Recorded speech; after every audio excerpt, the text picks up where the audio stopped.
Welcome back, everybody. My first guest tonight is a Tony and Emmy-winning actor who plays Saul Berenson on Homeland. And what makes you think I even know where she is or how they're gonna get her out of the country? Because if she were my agent, I'd know. Because I'd know everything about her, down to the very last detail. When to scold, when to forgive, when to laugh at her jokes. Except she's the one running me. Yvonne,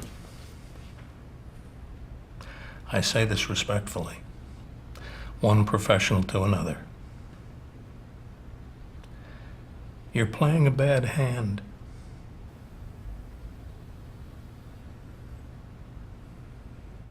Please welcome Mandy Patinkin.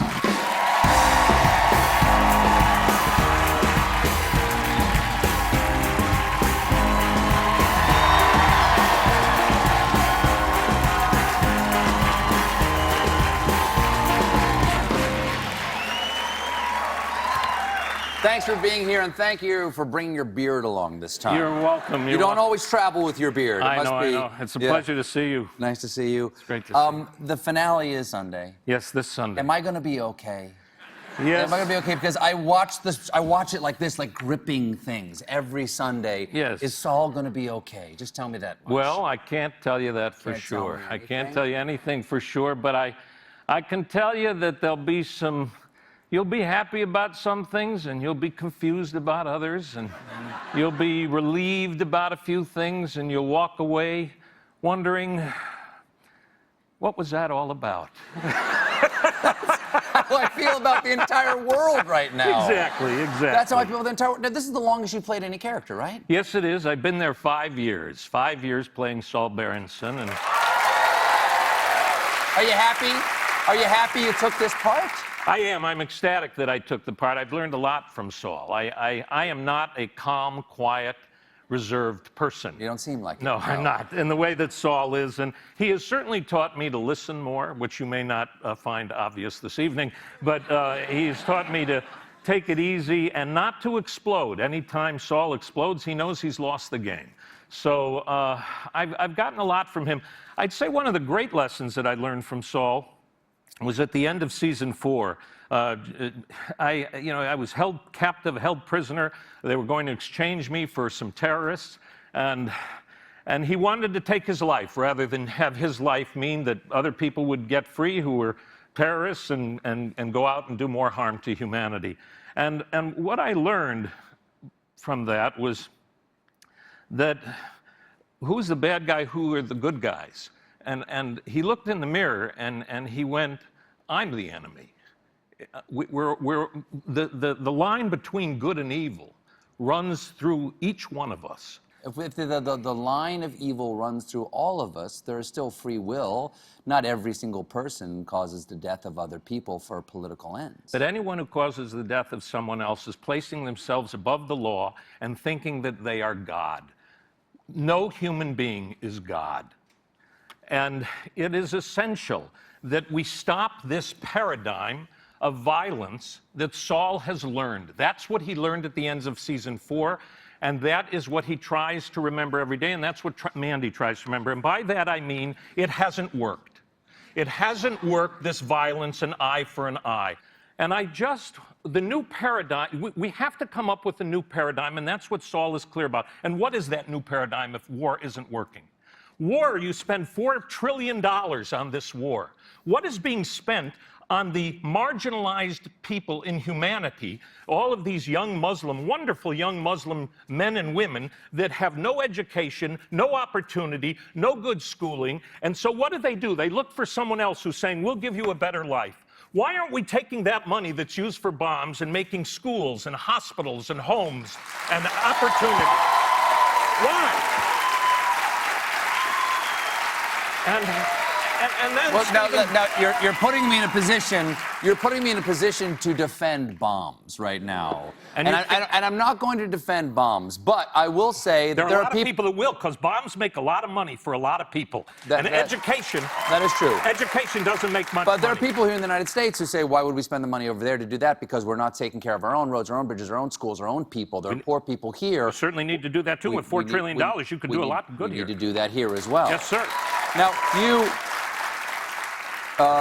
you're famous for your preparation. And did you do like a ride-along with any CIA directors? Because I know you narrated the Spy Masters. Did you get to know any of the people who actually had the role that Saul Berenson has? Yes, I have. And I know one very well. And the writers and Claire and myself go every year in January, and we sit with all the heads of national security, CIA, other security forces, White House, et cetera. And they come in 2 hours at a time, 3 days straight for 10-hour days, lunch and breakfast, and they unload everything to us. We're actually asking them, what are you most frightened of? What concerns you the most? And do these conversations calm you down, Mandy Patinkin, or do they frighten you? They frighten you, and it's more information than any human being needs to know. And may I please say a couple of things about fear, which we are all dealing with all over the world. Fear is a very healthy thing to have. No one can get away without it. You got to have fear to run out of a burning building.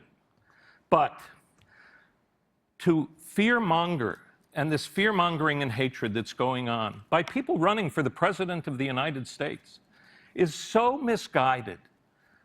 It is important that we open up our arms and our hearts to refugees that are fleeing a horrifying situation.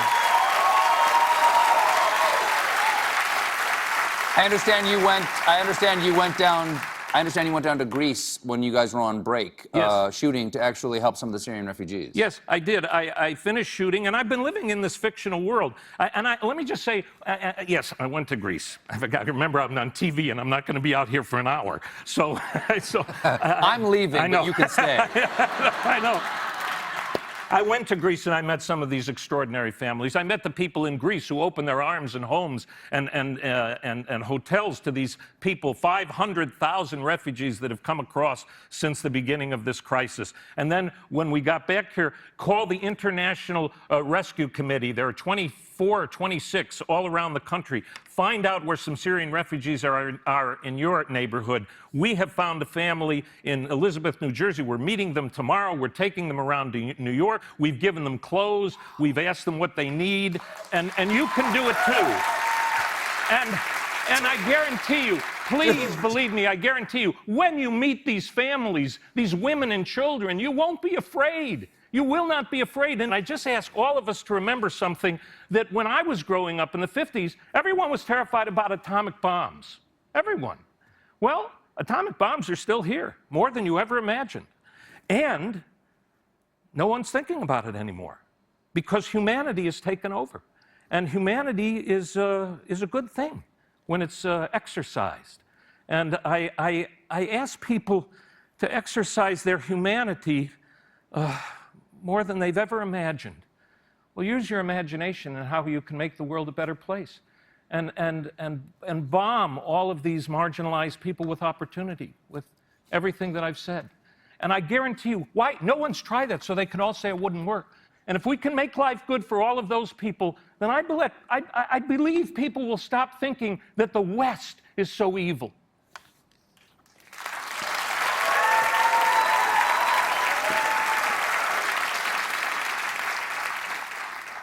My second question.